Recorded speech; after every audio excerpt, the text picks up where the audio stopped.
In the land of Prydain, Taran, a teenage boy and assistant pig keeper on the small farm of Caer Dalban, home of Dalban the Enchanter, dreams of becoming a famous warrior. Dalban learns the evil Horned King is searching for a mystical relic known as the Black Cauldron, which can create an invincible army of undead warriors, the Cauldron born. Dalban fears the Horned King might use his pig, Henwen, who has oracular powers, to locate the cauldron. Dalban directs Taran to take Henwen to safety. Unfortunately, Taran's foolish daydreaming causes Henwen to be captured by Gwithants, the Horned King's dragon-like creatures. Taran follows them to the Horned King's castle and meets the pestering dog-like creature, Gurgi, who wants to be his friend. Frustrated by Gurgi's antics and cowardice, Taran leaves him. Taran sneaks into the castle and helps Henwen escape but is captured and thrown into the dungeon. Another captive named Princess Elenvi frees him as she tries to escape.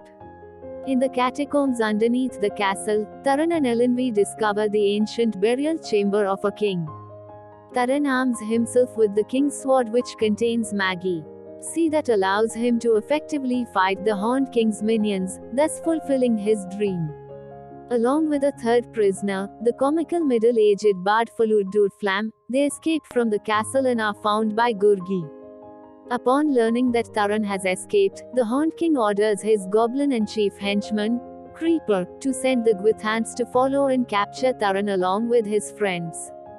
Following Henwen's trail, the four companions stumble into the underground kingdom of the fair folk who have Henwen under their protection. When the kindly King Idelage reveals the cauldron's location, Taran decides to destroy it.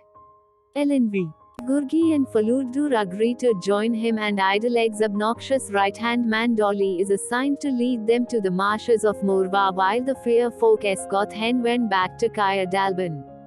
At Morva, they learn the cauldron is held by three witches, the crafty leader Ordu, the greedy Ogoch, and the more benevolent Owen, who falls in love with Faluddur at first sight. Ordu agrees to trade the cauldron for Taran's sword, and he reluctantly agrees, knowing it will cost his chance for heroism. Before vanishing, the witches reveal the cauldron is indestructible, and its power can only be broken when someone willingly climbs into it, which will kill them. Dolly angrily abandons the group. Although Taran feels foolish for trading the sword for nothing, his companions show their belief in him.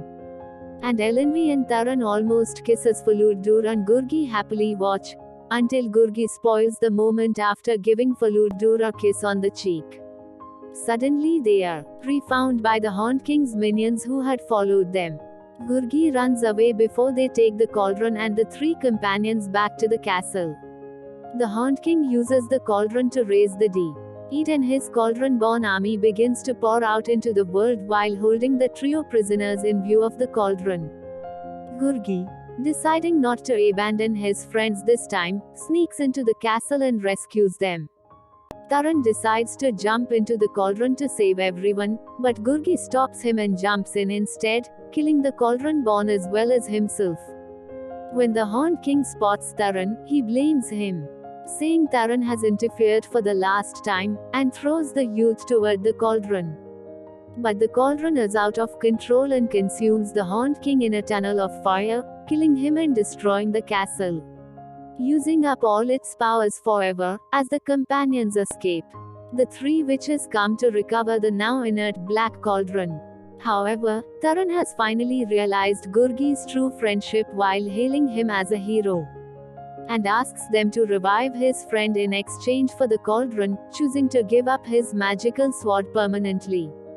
Upon hearing Faluddur's challenging remarks to demonstrate their powers, the reluctant witches honor the request, returning Gurgi to them.